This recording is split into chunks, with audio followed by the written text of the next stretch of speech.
Welcome to our next in our series of lectures on science and cooking.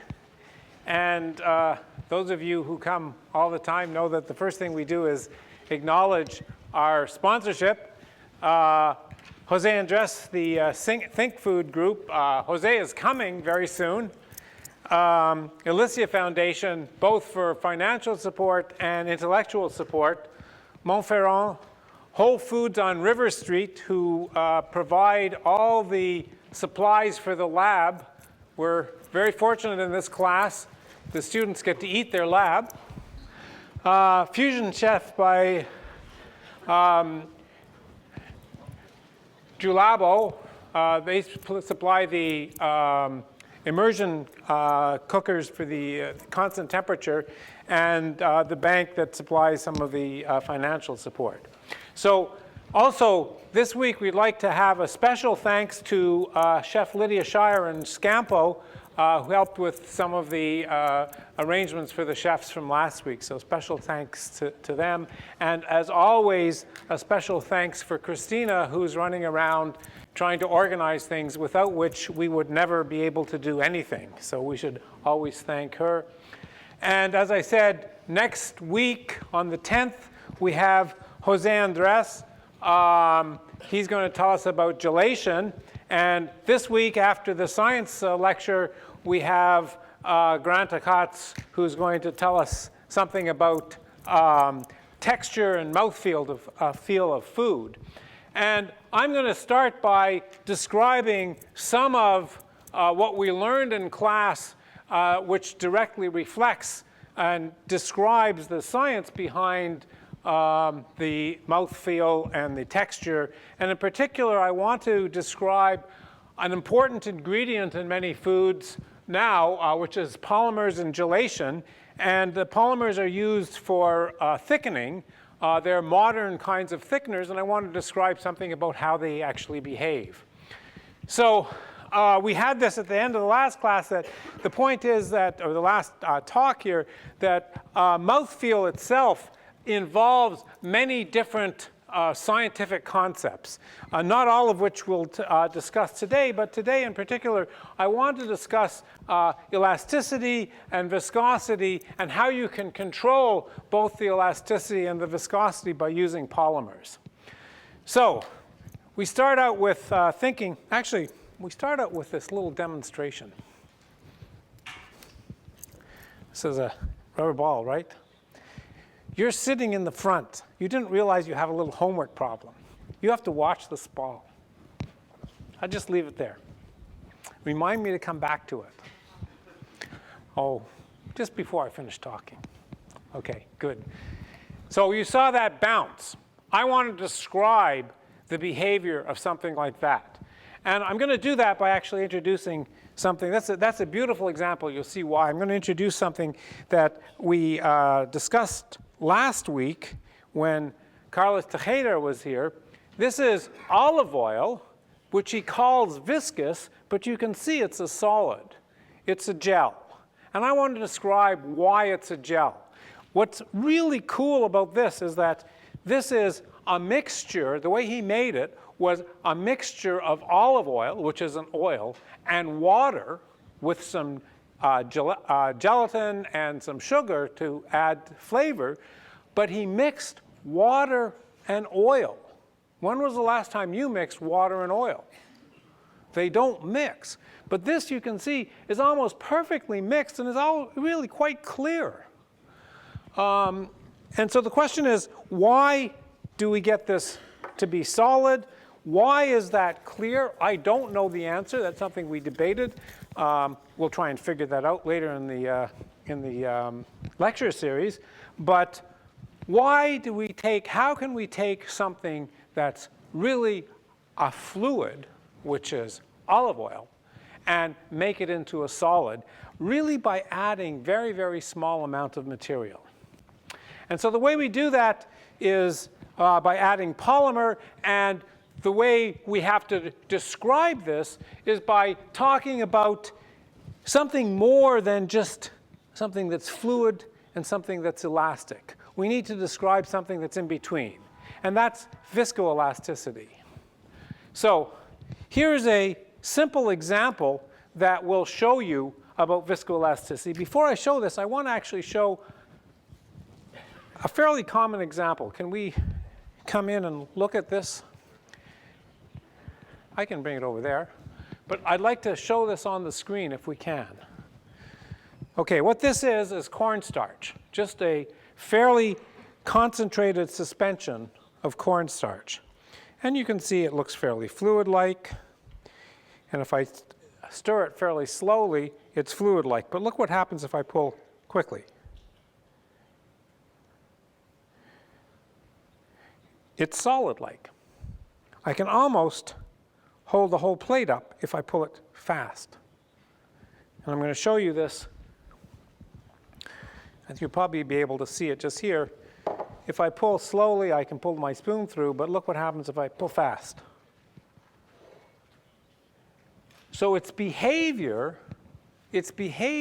depends on the time scale that you're looking. If you look very rapidly, it behaves like a solid. If you look at long times, it behaves like a fluid. And here's a little animation that shows this. Watch carefully. Imagine a ball dropping onto this cornstarch. If we drop quickly, it bounces. But if you wait a long time, if you watch slowly, it's a fluid. It sinks. And just to go back to this little piece of silly putty that I had, if you look here, this was a ball. It bounced. One did it quickly. But now you can see it beginning to flow. Can we show this? This was a ball a few minutes ago, but you see now it's beginning to flow. It depends on the time scale. So something, whether it's elastic or viscous, whether it flows like a fluid or behaves elastically like a solid, depends on what time scale you're looking. If you look quickly, it's elastic. If you look at long times, it's viscous. It's a fluid. Here's another little animation. I'm going to play it again in case you mixed it. This is looking more microscopically. This is looking at the polymers, which I'm about to describe, that are inside, how they actually behave. Let's play this again, see if it plays. Watch this one, bounces. You see the polymers hold their shape, but if you wait slowly, they spread apart. And that's what I'm going to describe right now. So in food, there are many different types of polymers. For example, there's polysaccharides, there's sugars, glucose, sucrose. They can form these long molecules. That's what a polymer is, a long, flexible molecule. If it's linear, if it's like this is going to be the most effective at giving this kind of behavior. You can also have branched molecules. They're much less effective because they don't spread as much. They're more compact because of the branching. There are other kinds of polymers. For example, starches, pectins, gums, what you find in wheat and potatoes, you know that you can thicken things with these. This is another type of thickening agent like these polymers. The way that works is that the starch has small granules. When you put them in water, they swell and they release polymers. This is what cornstarch is. And so this cornstarch has the same behavior as these pieces of gel. The difference is, in the cornstarch, there's how much did you put in, Daniel? About half, 50% or something? It's about 50% by weight, about half again the amount of water there is. Whereas in these pieces of gel, there's only a few percent at most. There's probably less than 1% of the polymer. So polymers are much more efficient at making something elastic or viscous than is a starch. There's other kinds of common polymers, proteins. They're just chains of amino acids. They have this unique behavior that they're folded in a certain way. When you heat them, they unfold. When they unfold, they spread much more. They can't refold as well, and so they form a network when they're unfolded. A gelatin is an excellent example of that. The kind of thickeners that we're using here are xanthan gums. And I'll show you some examples of that. Here are some mixtures of xanthan gum and water. And this is, in here, there's this amount of xanthan gum. Really a very, very, very, very small amount of xanthan gum. But look, it's much, much more viscous than water. And this is about 3 times as much, but still, relative to the water, a very small amount. Look at this. It's almost a solid. Can we see this one?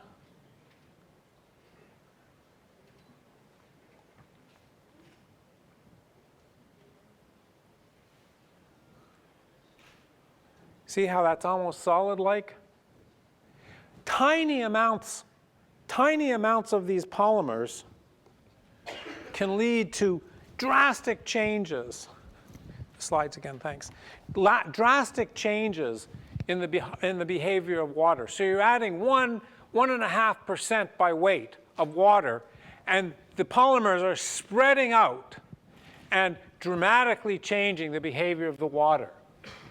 So for example, for proteins, the way you can understand proteins, and you use this all the time. You use this if you make these different kinds of thickened food. For proteins, what you do is you heat them up. That causes the protein to unfold. And when it unfolds, it starts to entangle. It starts to look like this, quite literally look like this. And this gets thickened. The thing about proteins, particularly if you use various kinds of milks and things like that, then you have to be careful. They'll curdle, they'll recollapse. The xanthan gum won't do this. Xanthan gum is one of the most efficient materials for giving some viscous and elastic properties. We call that viscoelasticity, something that's both viscous and elastic. So how can we understand where the elasticity of these polymers come from? The way to understand it is that you get these networks, you get these long linear molecules that are spreading through the fluid. They want to spread out, taking up as much space as possible. So the weight, the actual amount of material is very small, but they spread through the water or through the fluid. And if they form bonds of some sort, some kind of chemical electrostatic bond, usually not covalent bonds, but they can be, usually they're not. If they form some kind of bond, then they form this network. And it's this network that actually gives the material its elastic properties. That's why this gel is elastic. It's primarily fluid, but there's this 1% of this polymer network inside the fluid, and that makes it solid. That makes it elastic.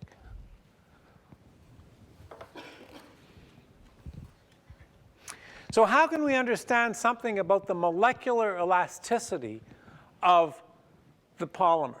The polymers have a unique kind of elasticity. It's not something that we've talked about before. It's not like a normal spring, but in the end it behaves just like a normal spring. But the reason it behaves like a spring is because of what's called entropy. It's because there's lots of different ways of configuring it. So if I have a polymer and I stretch it all the way out, I can take this piece of paper, well, better yet, I can take this spaghetti and stretch it all the way out. There's only one way I can keep this when it's completely stretched. But if I make it a little shorter, then it starts to bend.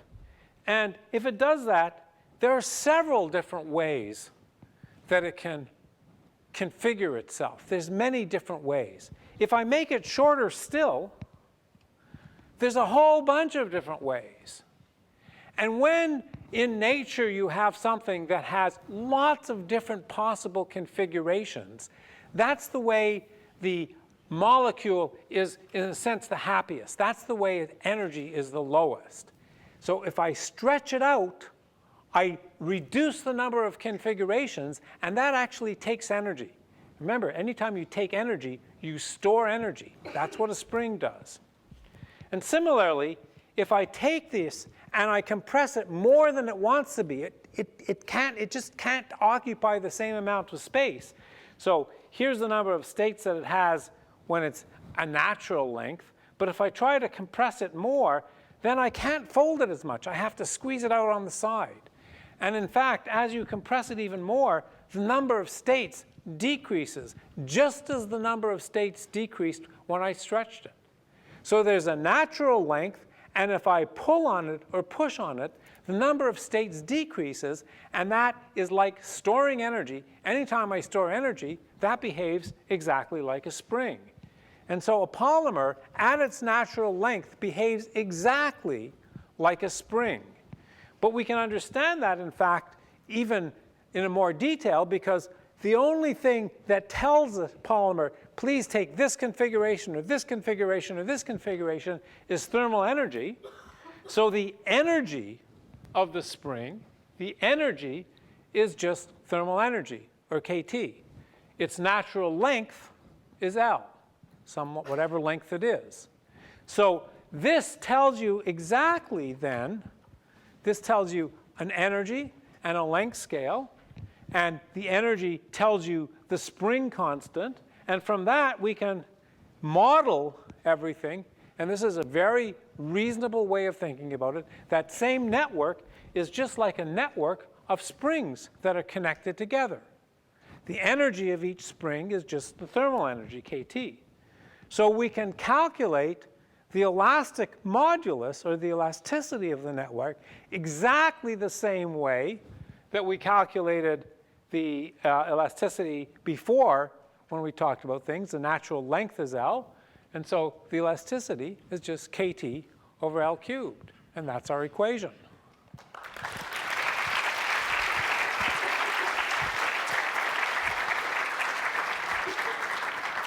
So you can see what this tells us. It tells us that the elasticity depends on thermal energy and the length between these bonds, or the meshes, this length. And so we could use this, for example, we can make a simple calculation.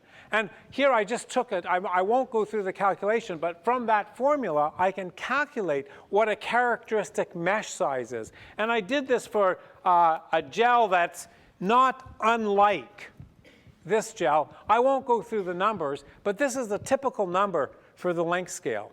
It's a few nanometers, 10 nanometers. It's larger, much larger than water molecules, because there's lots of water molecules running between it. But still, it's not enormous. And so if I put like those granules from the starch or from the cornstarch, they're much larger than this characteristic length scale. There's different ways of getting rid of the network, so you can immediately understand what happens when you heat this for something like gelatin. Then all you do is you break these bonds. And once you break the bonds, then you no longer have this permanent elastic network, and things can begin to melt and begin to flow. Okay, so that's the elasticity. Now let's understand, in the same kind of language, why something like this, where you add not so much xanthan, this is 0.5% by weight, 0.5%, a very small amount, but it makes it very, very viscous. It increases the viscosity. Let's understand something about the origin of this increase in viscosity. And that, in the end, is what's what xanthan is used for primarily. It's control of viscosity, and if you want to control, if you add enough, it becomes a gel, it becomes a solid. But let's understand something about the viscosity. And the way you can do this is, imagine now I have these molecules and they become entangled. And so what I've done here is I've drawn each molecule a different color so you can see. All I've done is I've taken them, I've spread them out. I haven't made them really very, very curly, but they're not straight. They're spread out, and they entangle. And the concentration and their length tells you how much they entangle. But all the molecules are the same. So that's what they really look like. They look exactly like this network. You can't really distinguish now. Well, I can show you. I can distinguish them because I can do color. And so you can see this molecule here goes like this. But if I make it all the same color, you don't really know whether it's going like this or like this or like this. It's crossing. You can't tell. You can't distinguish the molecules. So this begins to look like this gel network that we had before. And so how can we understand something about the nature of the viscosity? Well, remember, viscosity means that the things have to flow. They have to move across one another. And I'll show you a couple of cartoons to understand this. Then I'll show you a real physical example. The cartoon is, first of all, imagine I want to understand something about the nature of this. Remember, if I look back here, this looks like a gel, but I didn't put the bonds in. So now, if it were a gel, and I apply a force to it, I apply a stress, I pull everything, and if I do it fairly rapidly, then wherever they cross, they can't move apart. And if I were to say right here, if I did it fast enough, those places where they entangle, if they were bonds, that would be a gel. So they look elastic. They look solid-like if I don't let them relax, if I do it quickly enough so that they run into each other. And if I want to determine how many bonds they are, I would just measure the elasticity. Remember, if I measure at short times, if I measure very quickly, they don't relax, and I measure the elasticity.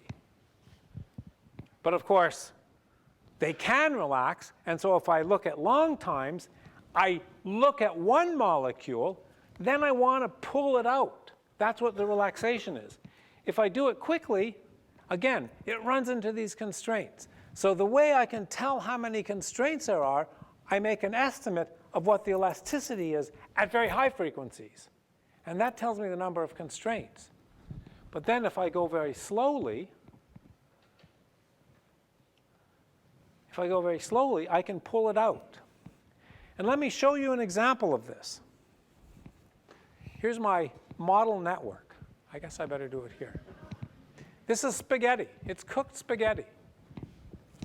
And this behaves exactly like this polymer network. It's more concentrated, behaves exactly. If I pull quickly, it's a solid, right? It's an elastic solid. But if I pull any one of these things, pull it slowly, I can pull it out. Eventually it breaks because it sticks, but you can see I can pull it out. And that's exactly what happens. If you do it very rapidly, it's a solid. But if you wait long enough, what happens is what's called reptation. The molecule can slip out slowly, like this, and it can relax. But that takes a long time. So the relaxation time takes a long time.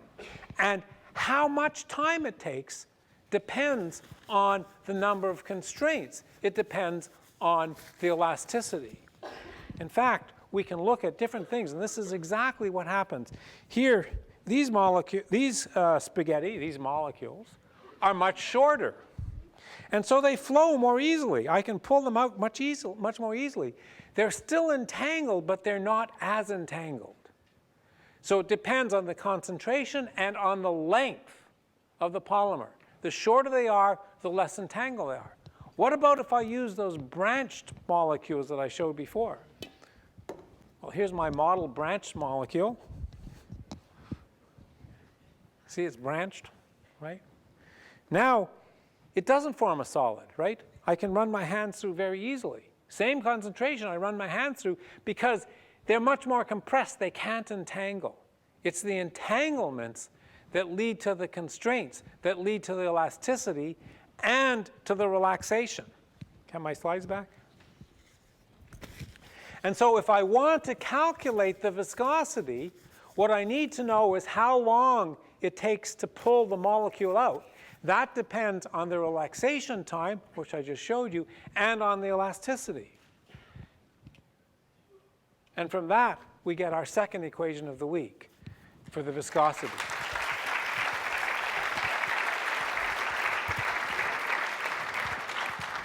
So the viscosity depends on the product of the elasticity and the relaxation time.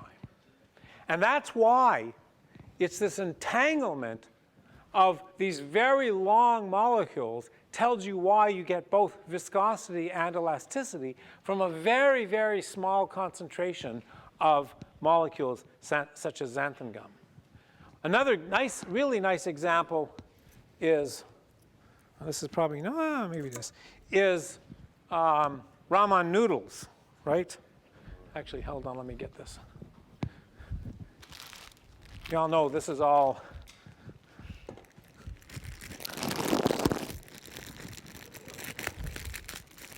this is totally entangled, right? It's one piece of solid. These are a little bit, but again, I can untangle it by pulling it. But it's solid-like because it's completely entangled. And that's, of course, what gives the Raman Noodles its particular characteristics. Okay, so this shows you what entanglement is.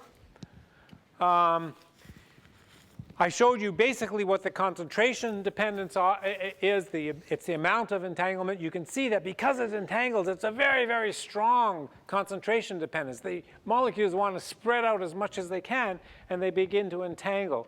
And that's why you get this very strong dependence of elasticity on concentration. And short polymers, of course, don't do this nearly as much. You really want these long linear polymers. Now, there's a lot of other things. Here's one example. If you, with these polymers, if you put enough force on, enough shear stress, you can actually cause them to disentangle, and then they flow more easily. And they undergo what's called shear thinning. And a good example of this is ketchup.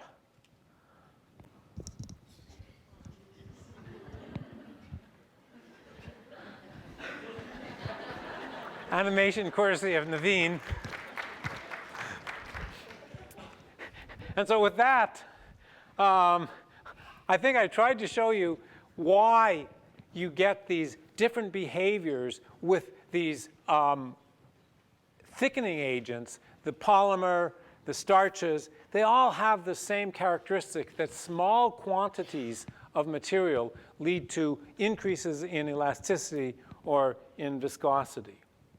And so with that, thank you. And let me now call on Grant Achatz to tell us about the real culinary art of mouthfeel.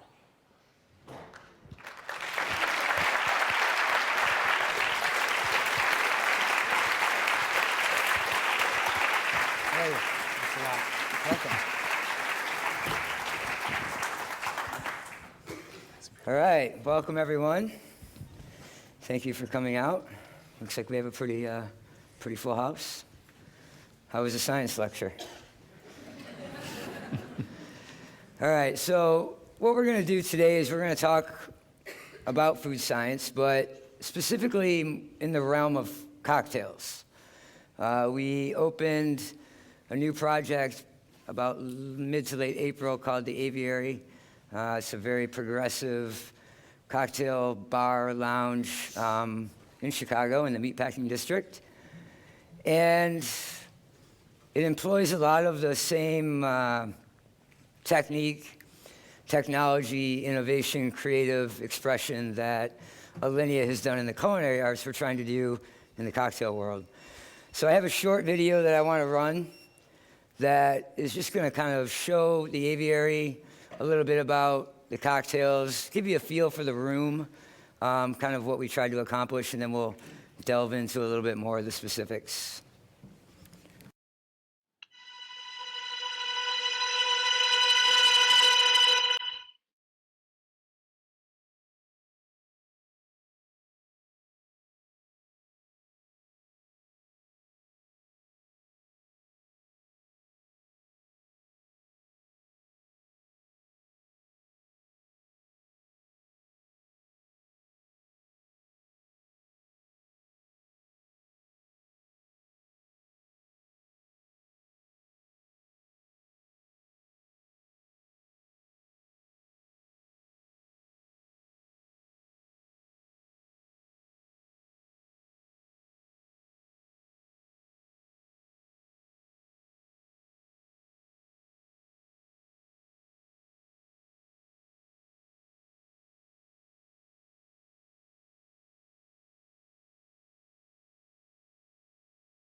All right, so it's not your average bar by any means. When we opened Alinea, we made it a point to say that we had to embrace technology and science in order for us to manipulate and construct the foodstuffs in a manner that was new, exciting, pleasing in a lot of ways. So about 2 years ago, we were approached by a large hotel company that said, hey, we want you to put a restaurant and a bar in our hotel. And we had never thought about opening a bar before. For whatever reason, we were always very in the box, thinking that we were dealing with food and food only. But then once we started thinking about it, we were like, hey, there's no reason we can't utilize everything that we've learned in gastronomy and apply to the liquid world, basically, in cocktails. So we really started thinking about it, and as it turns out, it's incredibly similar. In fact, cocktails really don't even have to be liquid, which we will get into a little bit later. I brought two gentlemen with me. First, Craig Shotler is the guy that runs the aviary. He spent a little over 3 years at Alinea as a cook, studied as a chef at Johnson & Wales, and has taken the reins at the aviary. So, Craig.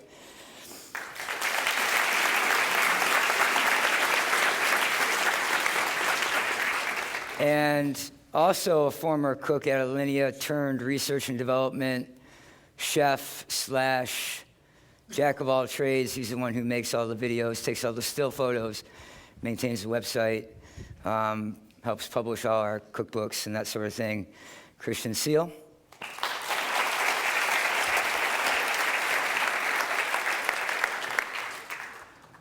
So I think Craig now is just going to give you a basic philosophic overview of the cocktail program at the aviary, kind of what our goals are, how we're trying to accomplish them, and then we'll dig even deeper and see how science and technology plays a role.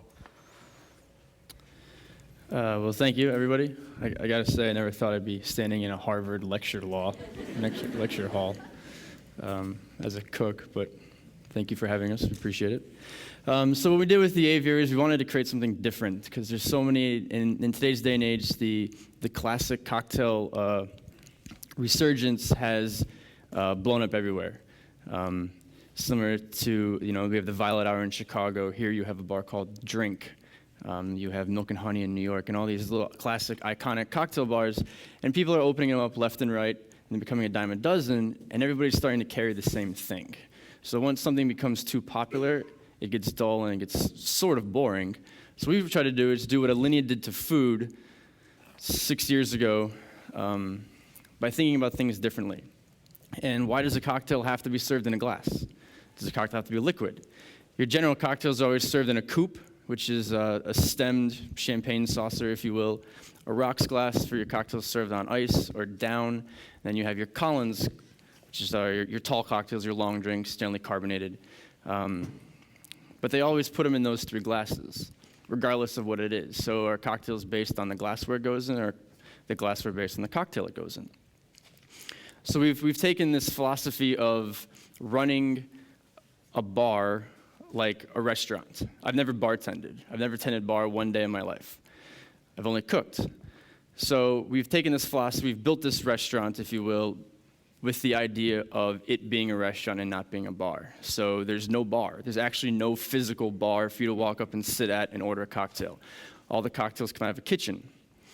We didn't hire bartenders. We hired cooks.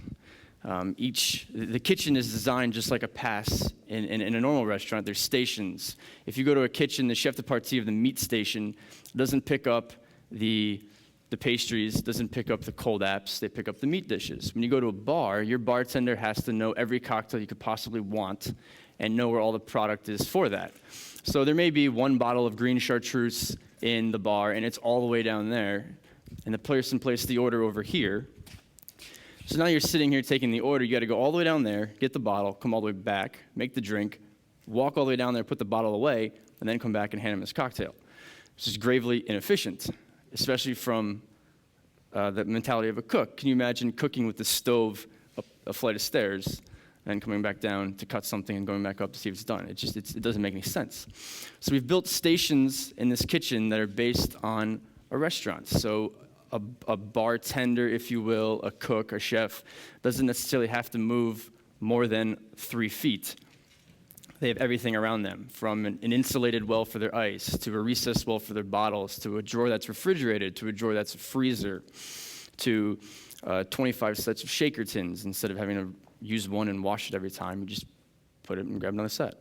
So we've taken all of these steps of cooks, of this chef's mentality, and brought it into the bar world from a functionality standpoint and from a product standpoint. So you can see the cocktails are essentially, they're dishes. The same idea and how we create them is the same way chef creates dishes at Alinea. Everything is an ingredient. Ice is an ingredient. Everybody associates ice with being something that cools something down and dilutes it, but it can also flavor something. There's no reason why you can't have milk as ice, or cranberry pearls, or Fresno chilies, or anything can possibly be ice because it's an ingredient. And then why serve things in glass? If you guys are familiar with this is it's called a vacuum pot. It's typically used for coffee. So on the bottom we have a clear cocktail. Turn the Bunsen burner on, it goes up, it infuses. You pull the flame away, it cuts the vacuum. The cocktail goes down, and here you have an infused tableside cocktail.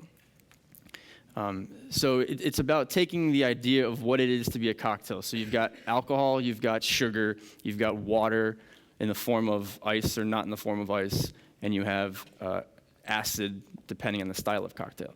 So it's taking those things and manipulating how they are. Does everything have to be shaken and served in a cocktail glass? Could be served in a bottle in a brown paper bag. Why not? It's to create an experience. It's not just a matter of, you don't come into the aviary and just consume a cocktail, we try and create an experience based on how you consume it, from the way things look to the way things sound, to making it participatory, giving you a task. You have to do something in order to drink this cocktail, because it makes you more engaged and involved, and you have this sense of invested interest in this drink that you have. So we've taken this philosophy of running a bar like a restaurant, and one of the things that is pinnacle is how we serve things. So we don't want to serve cocktails just in glasses like we talked about. So we've collaborated with a gentleman of the name Martin Kastner, who Chef will go in a little further about, in creating custom service pieces as they did for Alinea. So real quickly, as Craig mentioned, going back to 2002, when it became very obvious that not all of the food that we were creating, one, was aesthetically appealing on the pre-existing serviceware, which was plate, bowl, right, eaten with a fork or spoon or knife. There was also functional aspects that when technology was advancing, design wasn't keeping up with it. So we would have the ability with liquid nitrogen or super chillers or anti-griddles to create really thin sheets of ice, but we had no way to get it to the guests in the dining room because it would melt so rapidly. So I collaborated with Martin, and he came up with a whole set of plateware and serviceware for Alinea. And then, as we said, once we approached the aviary, we said, well, again, what is a cocktail? And why does it have to be served in a glass? Or can the glass be manipulated in a different way to produce inherently a different result? It's not simply a drinking vessel, right? So Craig might go through a couple of specifics. So this is a piece that Martin created. We call it the Porthole because it looks like a porthole. The idea, we were sitting and talking, and we made the analogy: if you go to a steakhouse and you get a 95-ounce steak, after bite 6, you're kind of bored of steak, and you still have 6,000 more bites to go. So the idea is, how can we not make you dull of steak, and in the form of a cocktail? So if you drink a daiquiri, you have 6 ounces of daiquiri. From sip 1 to sip 7, it still tastes like a daiquiri. Make it a little warmer, but it still has the same flavor profile, the same sensations. So we created this, and it's more like an infusion tank. So we fill it's 2 pieces of glass that are circular, and there's a band in the middle made out of a plastic, and we fill the inside with different botanicals and spices and herbs, from citrus peels to teas to dried hibiscus leaves and freeze-dried pomegranate seeds and so on and so forth. And we fill up the flask with a cocktail base. And as it sits on the table, it's going to infuse. And in order for us to capture that, and Martin, coming from the design world, it was actually funny. We were sitting around having a conversation and thinking, how can we make people not drink all of it at once? And he goes, give him a small glass. So we serve a 1-ounce glass with this, and now this is a pitcher. It's not, you don't drink from this. So you have this little tiny glass that you pour at your table multiple times, and at every time you pour it, the cocktail changes. It changes not only in flavor, but it changes in color and aesthetics and aroma, because the longer it sits inside this flask, the more flavor it takes on from what you're drinking. So that was our response to making something evolve constantly throughout the time you consume it. This is a custom glassware from Martin called the Light Bulb. The cocktail that goes inside of it is it's ginger snow. We take ginger juice, lime juice, and water. We charge it with nitrous and an ISI canister. We expel it into liquid nitrogen. By doing so, it freezes so rapidly it maintains the structure of the aeration of the liquid and keeps it fluffy, if you will. It's a very delicate, soft shavings of ice. So we cascade it up the side of the glass, and on top of it, we do a bunch of garnishes. We take Peychaud bitters, which is, if anybody's familiar with the cocktail of Sazerac, it's what makes it red. It's that bright red bitter. It comes in small bottles. It's flavor profile of vanilla, clove, and anise. So we take that, we set it with agar-agar, which is a seaweed derivative, to make a fluid gel out of it, and we make a pudding the consistency of about toothpaste. So we garnish it with the pudding, and there's micro shiso, micro mint, finger lime cells, lime zest, and rings of Fresno chilies. And in the craft, there's vodka, sugar, water, and citric acid. This is our plan, the Moscow Mule, the classic Los Angeles cocktail. And on top is a swizzle stick. The swizzle stick is made out of lemongrass. Generally, swizzle sticks are made out of wood. So what the guest is instructed at the table is you get the craft, you pour it over the ice, you insert the lemongrass frayed side down into the cocktail, and you rub it in between both hands as if you're going to start a fire to swizzle your cocktail together. And the idea for the shape is he created a drinking vessel that had the straw and the glass in one. So if you were to have a normal straw, you couldn't sip up the garnishes. You wouldn't be able to get up the microgreens. And without getting all the garnishes up, you lose the texture and the sensations of a cocktail that's not all liquid but has some solid elements to it. So we couldn't use a straw. So it's got a mouth that's a little larger than a straw. So when you consume it, you can still get the liquid, but the garnishes will still come out, and you can drink the cocktail as it is intended. This is called the cloche. Cloche means bell in French. You'll see it a lot in classic French cooking, the inverted bowl on top of a plate to keep things warm, or if a guest is up at the table, sometimes they'll come over and bring this to maintain the integrity of the dish. So we took the idea of that by maintaining and capturing something inside the drink. So we play with a lot of things at Alinea having to do with aromas, and you don't really see aromas in cocktails besides what's on the surface of the liquid that you consume, whether it's a lime wheel, a couple of drops of bitter, a tincture, expressed orange peel on top, expressed lemon, or whatever. But you can never capture something for a longer period of time or something that's not a liquid. So in our case, we're trying to capture a gas. So any form of smoke, whether it's hickory or applewood or burnt cinnamon, we fill up this container, and it's two pieces. It's a larger glass bell, and then the drinking vessel, and it fits over the top. And there's a hole on top where we can put a straw. So every time you sip out of the straw, the gas or the vapors and the aromas are funneled to the top right below where your nose is. So every time you sip, you have the aroma that pairs with the cocktail that it's going in. This is a hot cocktail glass. This is a porcelain that Martin makes handmade in his shop. It's ribbed on the sides so the cocktail can be warm and the glass can stay warm, but there's less contact of porcelain to your hand, and it allows air to flow through, so the drink is never hot to touch, or the vessel never gets too warm to drink out of. And we serve a hot chocolate cocktail in there. And one of the other going into more of the technology and less on the service pieces, we've implemented a drink using the piece of equipment to chef's right called a rotovap, or a distiller, to make a cocktail to play with people's minds. So the cocktail looks like it's a glass of ice water, when indeed it's a root beer float.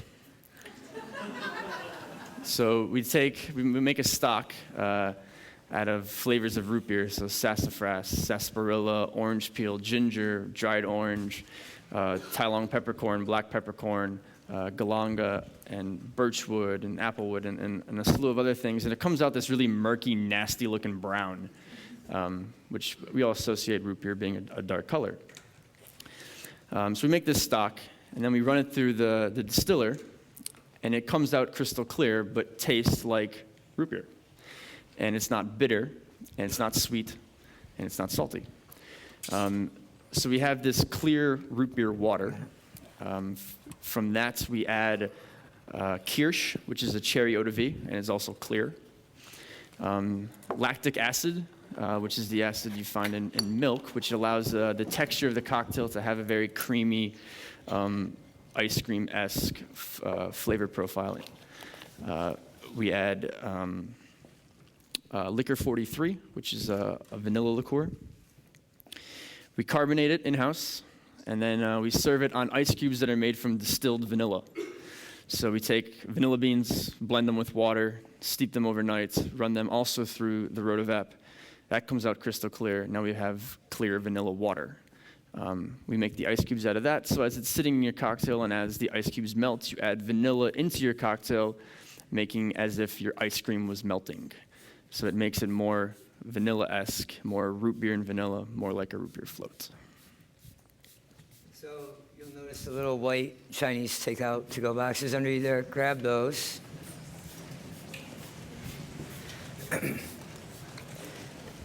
Inside, there's two little plastic containers. Take the top one. Careful, they're liquid. Pop the top. Take a smell.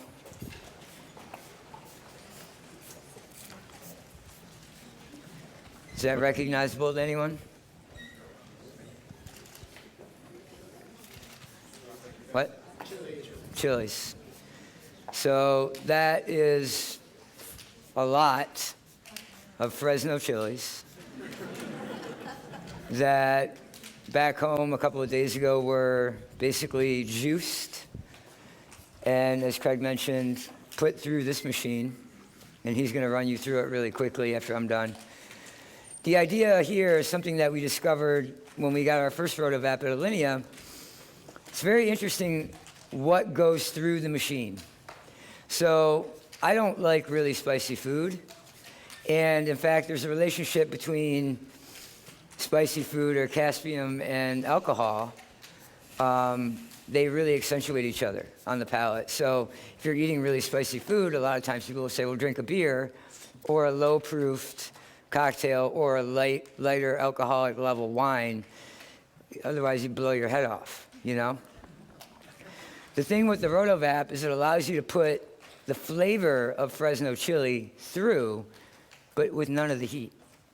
So if you want to take a little sip of that, you'll notice it's not hot at all. And in fact, somewhat flavorless, really. It's more the aroma than anything that you're going to get. And it'll linger and kind of go up your nose. Do you want to give them the... So the idea behind... am I still in airs? You put your flavors. So in this case, it's Fresno chilies, which are also called red jalapenos. You put your juice inside this flask. You assemble it. You turn on your condenser. Your condenser is going to send propylene glycol through these coils, cooling it down. This is a water bath below, which you can use to heat up your liquid. To then, obviously, we try and distill things at as low temperature as possible, so we don't lose in those volatile aromas. So you've got this cooled down, everything is assembled, you pull a vacuum. So you pull a vacuum, whenever you pull a vacuum, you can boil things at a lower temperature. So we don't have to boil it at ambient or normal atmospheric pressure, so things will boil without the application of heat. So the vacuum pulled, this starts to boil. When things boil, obviously the vapors go somewhere, so they come up, they come through this chamber, and they come into the condensing coils, which then they condense and then form into the liquid, and then fall down and drop into this flask, crystal clear.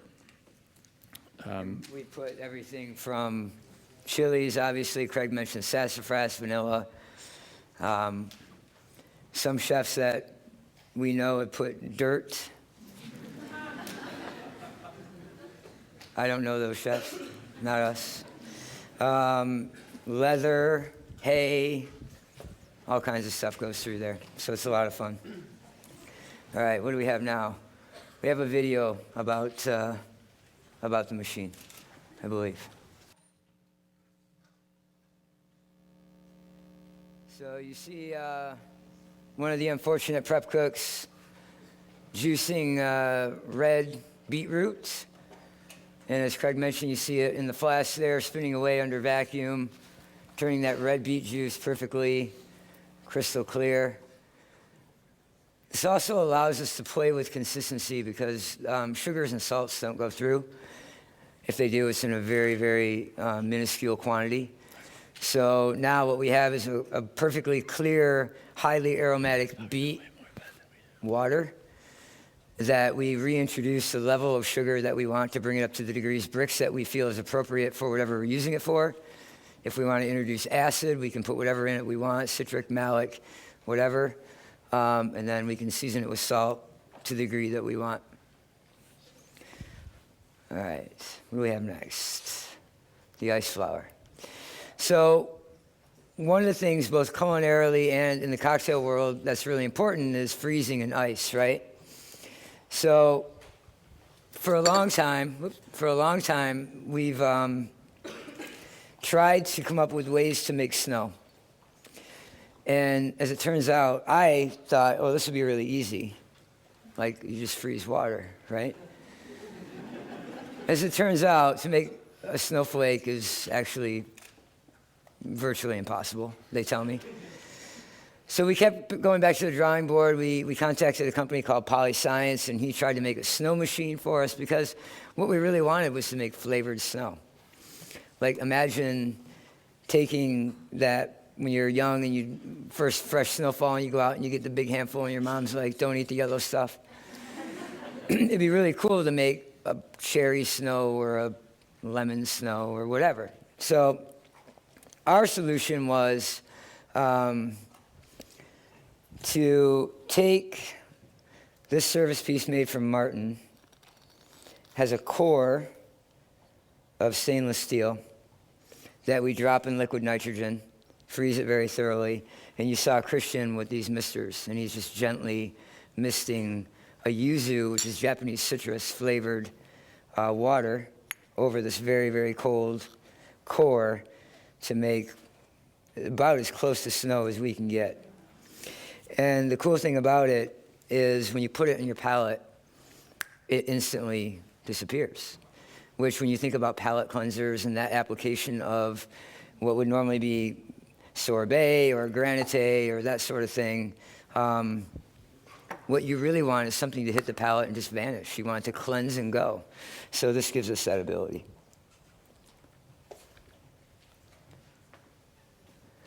Another thing out of just chance is you saw us scraping frozen condensation off of what we call the Anti-Griddle.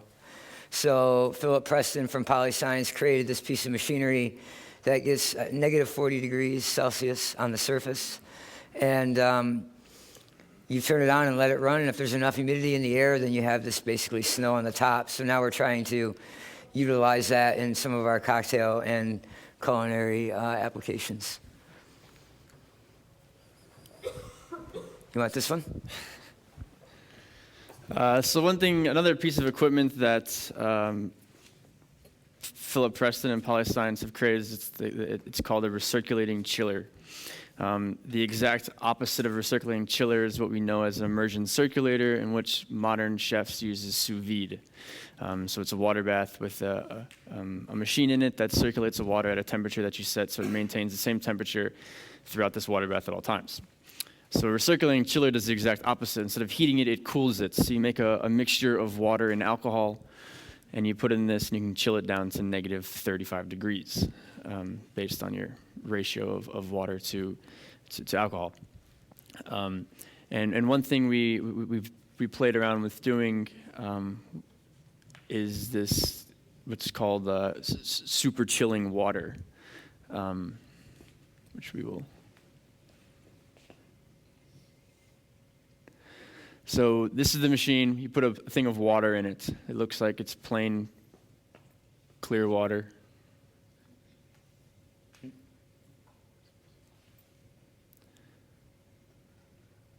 Pour it, still looks like water.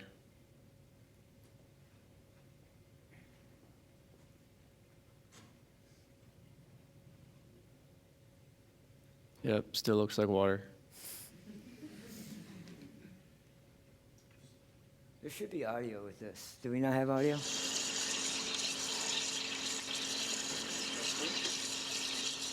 Uh-oh, not water anymore. Again, there's nothing wrong with, like, blended margarita. I know nobody, yeah. you know what I mean? Right. If you did it with perfect ingredients. Perfect. And then we're also freezing the water already in the cocktail that's going to keep it cold without adding water that's going to dilute it later on. So as it sits, it's not going to dilute. Right. It's going to dilute itself, which will be keeping the integrity of the cocktail. Right. It's perfect. Right. Like you're saying the cheesy Fridays with the strawberry daiquiri or whatever. So what? We make it with perfectly ripe strawberries and beautiful, we make it perfect. Who cares if it's Pina colada. And in fact, it's kind of funny. Yeah. The pina colada right there. Pina Little coladas umbrella, coconut. Right. Right. Delicious. Painkillers, cocktail, the tiki books. They're all very, yeah, tropical, yeah, tiki. Right. But the presentation of having a liquid in a vessel and coming to the table and pouring it, and then when you're done pouring it, it's actually a slushy. It's pretty cool. It's pretty cool. So we've kind of struggled with this because, as it turns out, Freezing in order, water in water balloons in this blast chiller, which gets down to -30. The outside freezes before the inside freezes. So we're allowed to keep an ice cube that is actually liquid in the center. So then by draining the ice cube, now I've got a hollow ice cube.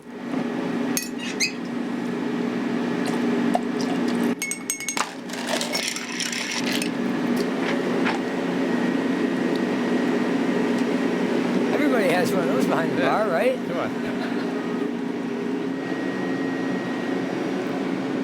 So this is another application that we use the recirculating chiller for. This is a cocktail called In the Rocks. It's our plan in old fashioned.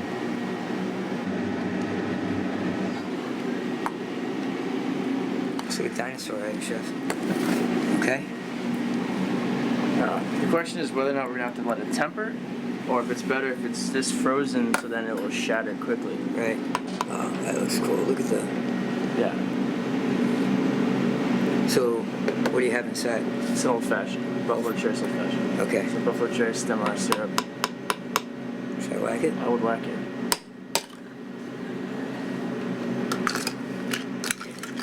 So now your old fashioned is on the rocks. Right. That's pretty cool. And the ice cube, the wall of the ice cubes are thick enough that it shouldn't melt Dilute, and dilute too like, quickly. instantly. That's perfect. Look at that. Yeah, That's pretty cool. it's pretty fun. Awesome. The possibilities on what we can do with this, it's endless.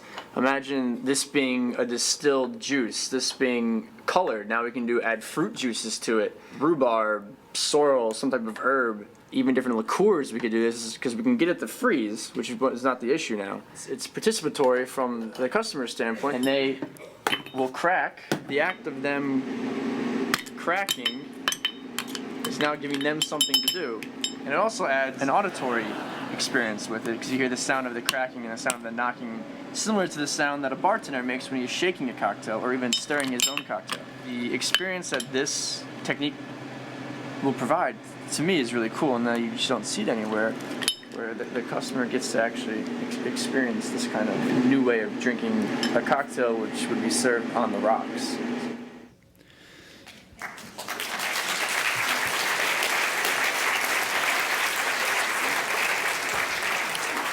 So the video shows us when we first started doing it, we used a blast freezer and found out to be gravely inefficient and inconsistent. And since then, we've used the recirculating chiller to do so. So we take a water balloon, we fill it up with about 185 to 190 grams of water. We tie the balloon, we place the balloon in the super chiller set at -12 degrees for 8.5 minutes. By doing so, we found out the time and temperature it takes to produce about 1/8 of an inch thick wall on the inside. So now that we've got this ice that's frozen on the outside of the inside of the balloon and hollow in the center. So after that, we pop the balloon, or just peel the latex away. We take a drill. We drill through the ice. We take a syringe. We use the syringe to pull the water out of the inside of the ice. Then we fill the same syringe up with an old-fashioned. We put the old-fashioned back into the ice, and then we refreeze the whole. So now we have our cocktail inside of the ice, where an old-fashioned is generally served on the ice. We serve it in the ice, then you break it, and now you're on the ice.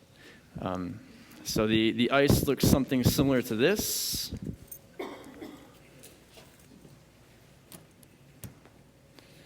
This has been hollowed out, and it's hollow. And empty. I already drank that one. What do we got next? I hit it. So this is the finished cocktail. An old-fashioned is generally served with an orange peel in it. So we serve this. The service piece is also from Martin Kastner. it goes to the table like this. The guest is given a sling that Martin makes. It's a round wooden piece that fits on the top of a glass with a ball bearing in the center. It's held in by an elastic band. You hold down the wooden piece that's on top of the glass. You lift up the ball bearing and let go, and it shoots down and cracks the ice.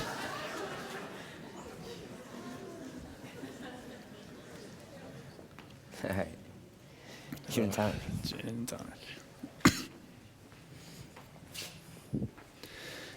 So one thing that we've done is playing with the manipulation of textures as far as cocktails go.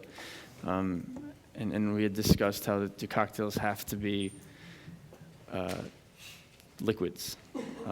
So we started playing around with the ideas and techniques we've done at Alinea to make a solid cocktail. And this is what we've done with the gin and tonic. We've actually made it powdered. So what we do is we take tapioca maltodextrin, which is a tapioca starch, a modified tapioca starch, baking soda, powdered sugar, citric acid, tincture of quinine, tincture of juniper. So the elements in a gin and tonic are obviously gin and tonic, and the element that makes gin really gin is the addition to juniper.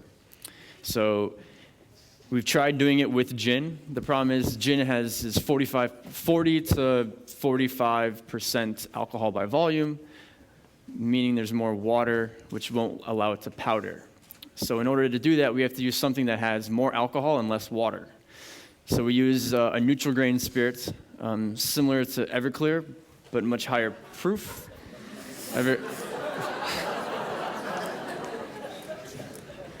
What? We use a 95% alcohol by volume spirit and infuse it with juniper. So this is our gin, our liquid gin. And then in tonic is carbonated. So the introduction of baking soda and acid makes things fizz in the perception of carbonation. We have to sweeten the cocktail, so powdered sugar. It also has the addition of cornstarch, so it prevents it from clumping up. And then the other thing in tonic water that makes really the flavor of tonic is quinine, which is a compound that's derived from cinchona, which is a bark. So then we take a same high-proof spirit, steep cinchona bark into it, strain it off, and then we have a tincture of cinchona. So this is our quinine flavoring. So we're just a game of mixing everything together.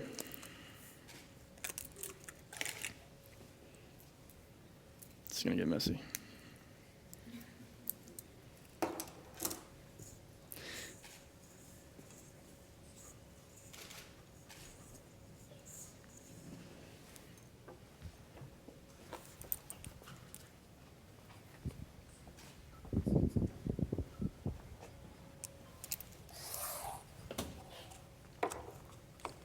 You want to pour? Mm-hmm.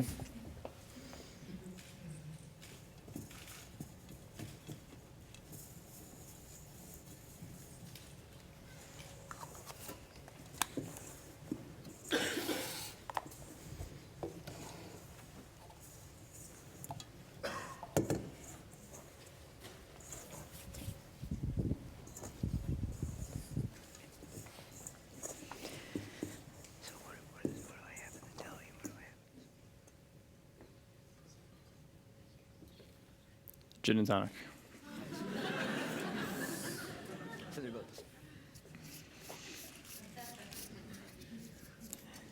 It's actually remarkable how much it genuinely tastes like a gin and tonic, and it starts to fizz in your mouth. And it's pretty fun. All right, so we opened our second restaurant in mid-April, right at the same time as the aviary. And the concept is every 3 months we're going to change the menu, largely based on a geographic location in the world and a date and time. So Our opening menu was Paris, 1906, where we replicated a very classic French menu from Chef Auguste Escoffier. Our second menu was a tour of Thailand, where we regionally kind of walked our way through Thailand and created a menu that was representative of those regions and flavors. Our third menu is going to be childhood. Specifically, my childhood, and that's not me. And our executive chef, Dave Barron. And it turned out that he happened to grow up in Michigan as well, and we're about roughly the same age. So a lot of what we have in our memory going back to our childhood and food and experiences are very similar. One of them is a campfire. Going camping, going fishing with your parents, your friends, your cousins, whatever, roasting marshmallows on the fire. So that became like a creative jumping off point for us, and we said, how can we replicate that both aesthetically and flavor profile-wise? So what we did is we made logs.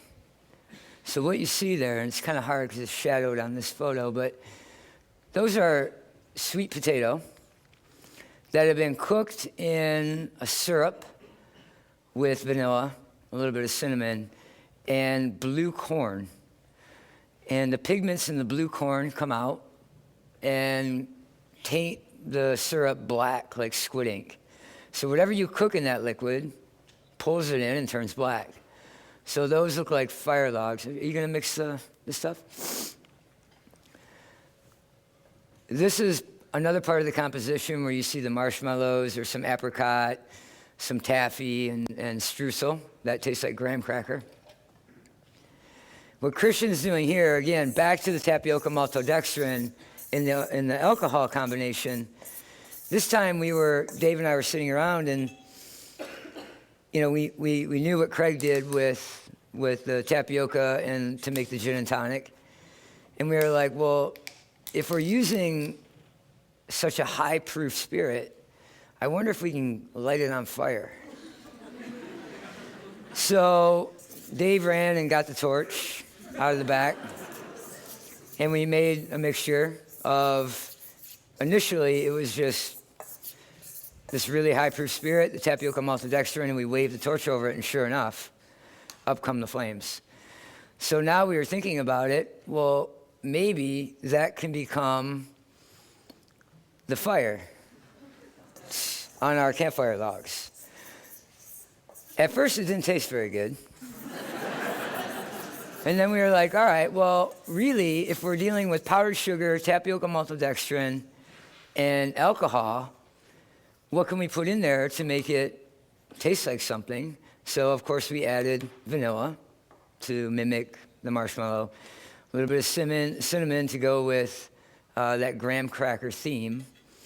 So we made a tincture of vanilla, cinnamon, and this spirit.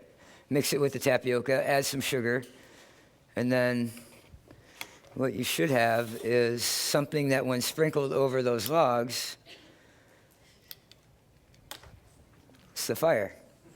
When it burns, the sugar caramelizes just like it does on the outside of a marshmallow. You're picking up the aroma from the vanilla and the cinnamon, and you have s'mores at the campfire on your table.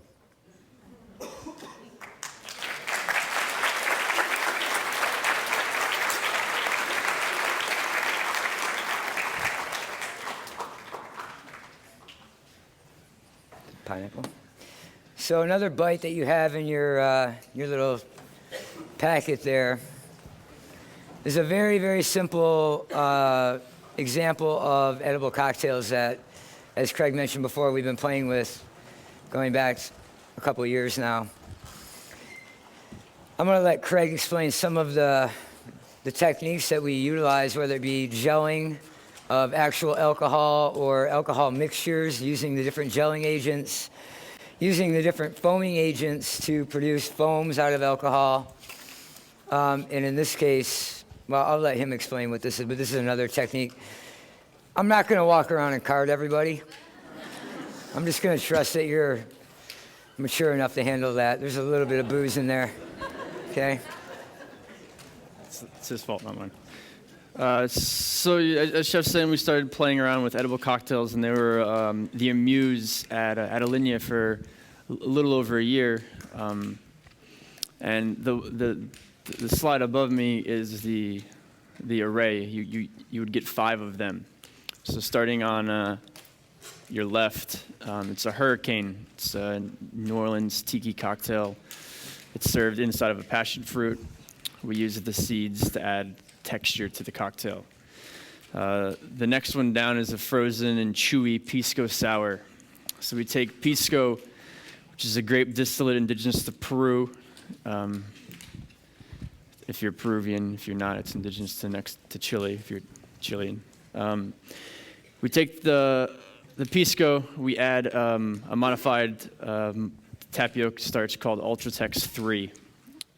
We take lemon juice, sugar, and we thicken that as well. So Ultratex 3 essentially allows something to thick without heating it. You just whisk this powder in, and it becomes thick like a fluid gel.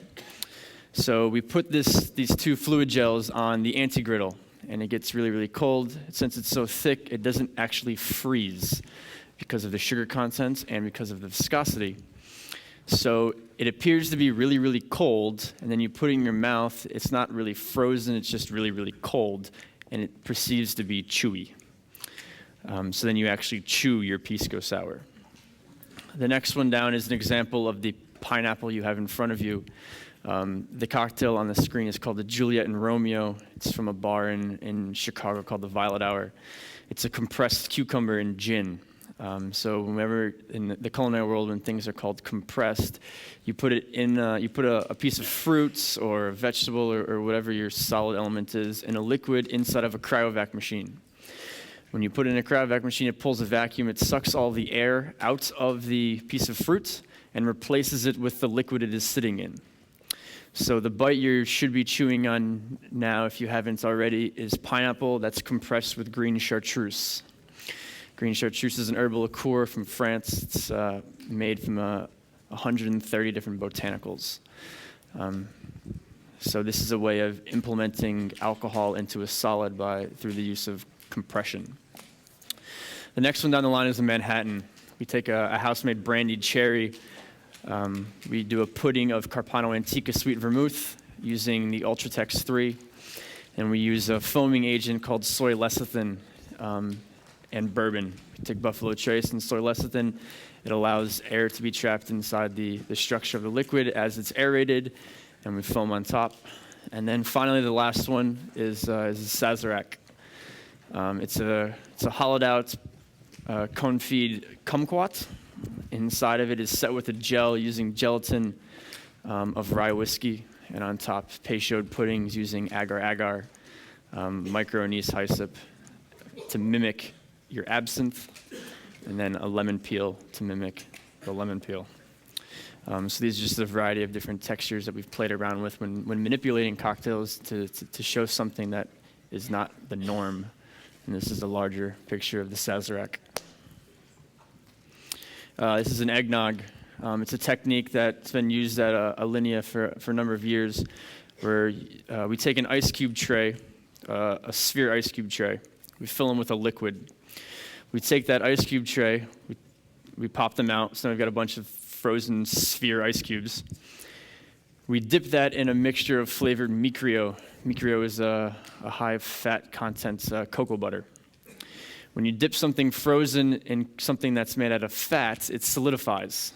So we take this solid frozen ball, we dip it in warm micrio or cocoa butter. The cocoa butter solidifies to the outside of the frozen ball. We let the ball sit out at room temperature and melt.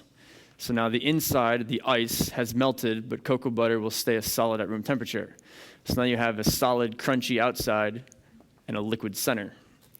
So we take an anglaise, which is your ice cream base. We've added rye whiskey and brandy to it, froze it, dipped it in micrio, and then served it with an eggnog foam and a cinnamon pudding. So that's another form of edible cocktail. That's all we have for you.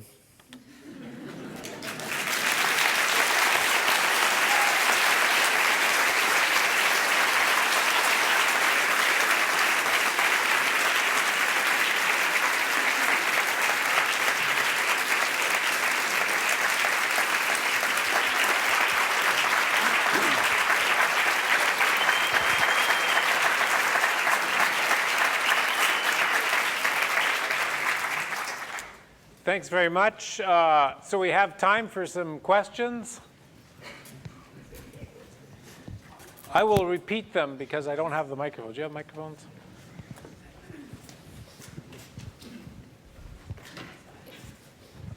In the 60s, I came to MIT as a graduate student of organic chemistry.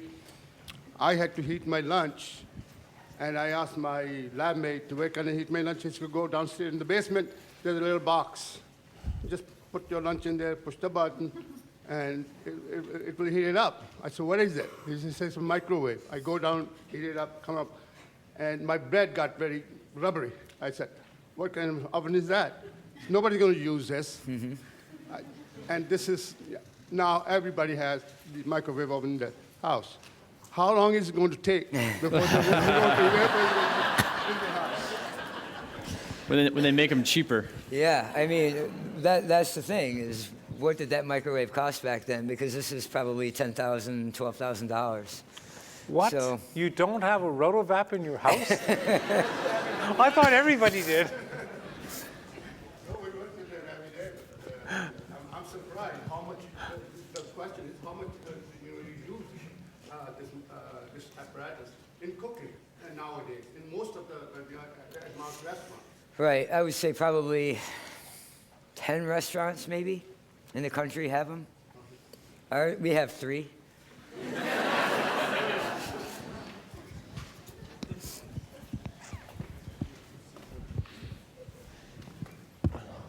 Hello, Mr. Achatz. I'm a student here in the class at Harvard, and I just want to say thank you very much for coming. You're welcome.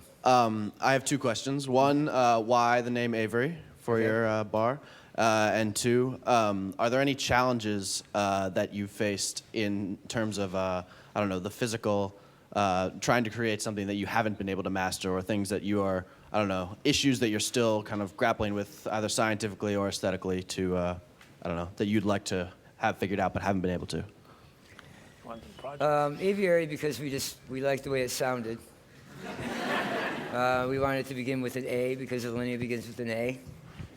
That was really about it. There wasn't a whole lot of logic behind that. Help me out here, but there's a couple of issues that not issues, but a couple of creative directions that we would like to try to figure out that we really haven't yet.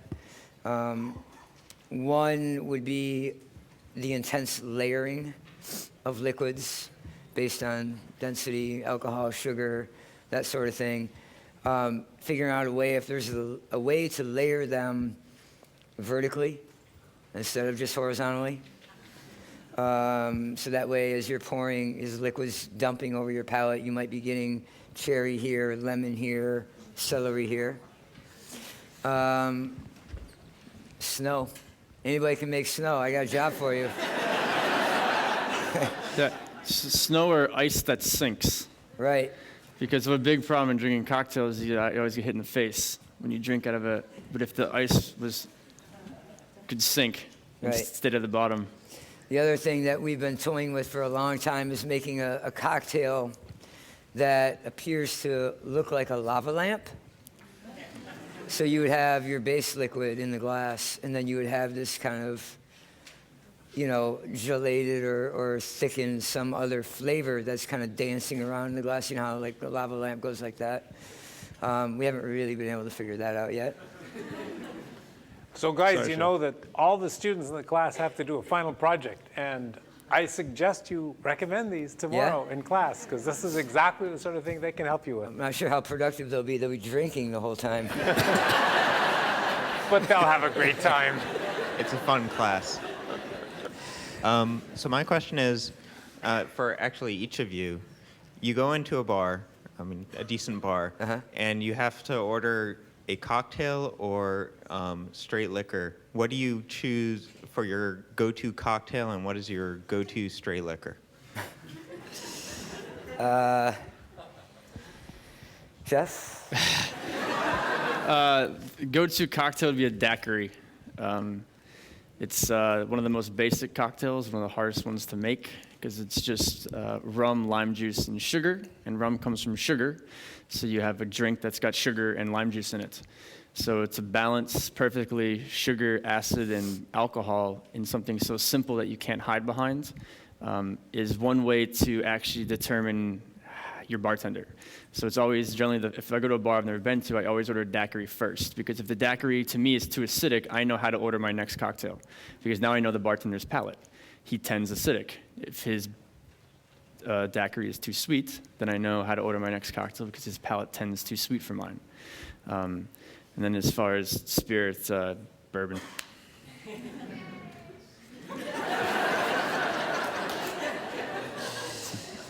I don't really have a favorite, you know? I mean, I like Negronis, and if you had to nail me down to a spirit, it would probably be like chartreuse or something like that. Yeah. Thank you, Chef. I was curious how you set up your kitchen rig. So you said you modeled your bar kitchen based off of a culinary kitchen. I was curious what sort of stations you have in your bar rig or whatever. Well, there's 5 positions on the drink island, and they're all. Well, why don't you explain? But basically, we have the ability to put 5 drink makers on the bar, quote unquote, and they, like Craig said, each station is customized based on what drink in the menu, in the repertoire that they have to produce. So there's no dealer's choice. We give you a menu. Say the menu has 30 different cocktails on it. There's 5 stations, 30 cocktails. Everybody gets 6. So you make the same 6 drinks, just like when you go to a restaurant, you don't say, you know what, I feel like having something with ground beef and potatoes. Make me something. So we limit what we offer to what we can stand behind and we feel comfortable doing. So even though there may be gin in one cocktail and tonic in another cocktail, you can't order a gin and tonic. Largely not because I think there's anything wrong with the gin and tonic. It's because we don't want to attach our name to something that we don't feel comfortable giving to somebody and saying this produces an experience we want you to have. So just pouring gin and tonic water in a glass isn't the kind of experience that we want to showcase and offer to you when you come into our restaurant or bar. We just won't do it. So we've limited to, the stations aren't like one station picks up all the carbonated cocktails, one station picks up all the sours. It's more of, they're broken up based on workload and proximity to equipment they need in the kitchen. So if somebody needs to get something out of the freezer, their station that's near the freezer picks up that drink. So it's not an inefficient way of the person over here has to go over here to get that elements or ice or glass or whatever. But they're not broken as literally down to a meat cook, fish cook, saucier, plater, and so on and so forth. Hi. Hi. So I really like the idea of a restaurant that kind of manipulates your emotions and memories as you eat, because food is so powerful. So what do you think of just in general using food to provide more than nutrition, using food to actually play with someone's memory and emotions?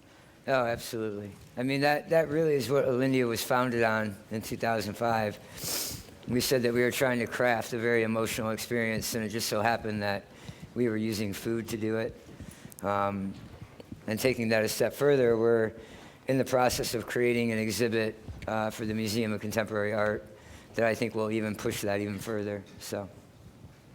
Well, I love all these scientific experiments and the beauty of it, and these are wonderful things on the palate. Have you grappled with taking a pure liquid like a single malt scotch, a beautiful single malt scotch, and extrapolating the flavors maybe and finding the perfect way to experience it without mixing it with other flavors? Well, the difficulty behind that is perfect is subjective. So I may think it's perfect neat. You may think it's perfect at 45 degrees Celsius. I may like it at 55 degrees Celsius. I may like it with one ice cube. You may like it with one large ice cube. You may like it with crushed ice. You might.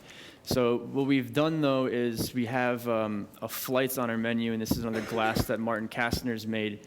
We do a barrel-aged flight of martinis. So a martini, classic gin martini, gin, sweet vermouth, or excuse me, gin, dry vermouth, and orange bitters. We take it, we put them in a 9-liter used bourbon barrel, age them for a period of time, and then serve them in a flights. And what we did is we've taken that liquid and put them in every glass that Alinea had to offer, which that we got to have 100 different kinds of glasses. Yeah.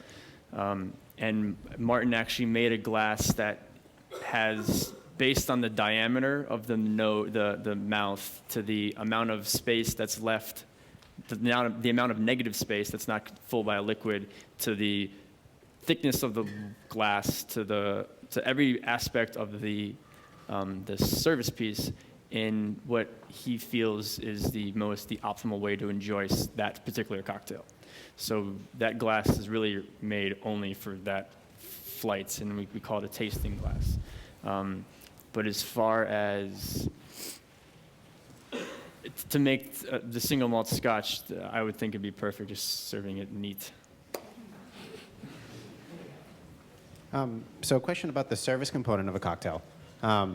In the traditional sense, you have your bartender and your guest, and you discuss with the bartender what you like, what you don't like, and then you get to see the making of a cocktail. Mm-hmm.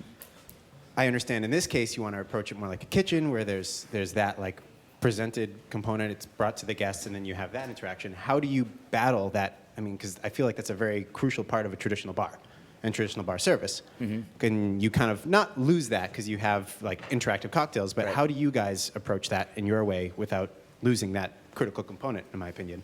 Well, that's where the front of the house comes into play. I mean, they're really our liaison for articulating, finishing, explaining the thought process behind the drink, the best way to consume it, that sort of thing.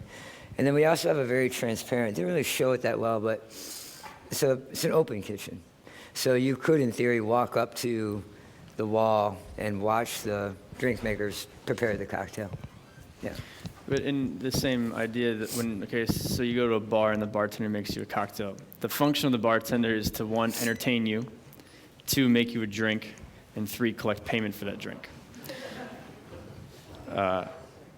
At Aviary, our bartenders only do one of those 3 jobs. We just make you the drink. We don't have to entertain you, nor do we have to collect your money. So in theory, they're spending more time doing one of the 3 things, which should, in theory, be more consistent and more, and I don't want to say better, but it should be more it's their primary focus. So they spend all day prepping the same cocktail. They spend all day plating the same 6 drinks. Where it's not our we're trying to be the anti-normal bar, but it's a way to make the product we're putting out the best that we possibly can. And coming from the kitchen background, there's very few places we actually go sit down in front of the kitchen and order from the meat cook who's going to then cook your meat. Okay, so let's thank both of these gentlemen one more time.